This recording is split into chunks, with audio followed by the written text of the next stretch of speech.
Welcome to 5 Minute Solution channel. In this video I am going to explain to you guys how you can factory reset in Windows 11.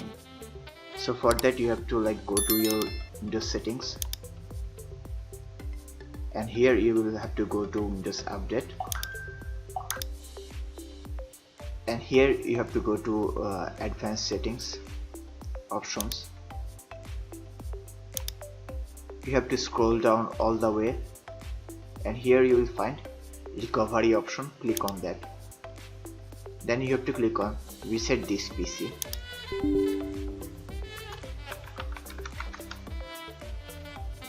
So you will get two options: keep my files and remove everything. So if you click on remove everything, it will completely clean your C drive as well as your other drives. So be careful of it. And if you click on keep my files, then it will remove everything from C drive, but it won't touch the other drives.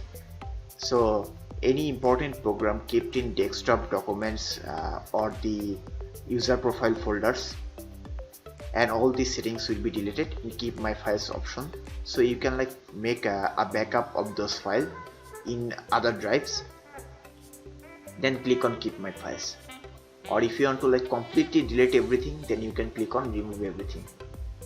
So after this, it will automatically it show two options. One is download from cloud or select Windows 11 ISO file. You can select the ISO file, or you can just select Windows cloud file. So what will it do? Is that it will reset everything to factory settings, and if you select on keep my files, it will also keep your files in the other drives, and C drive will be new.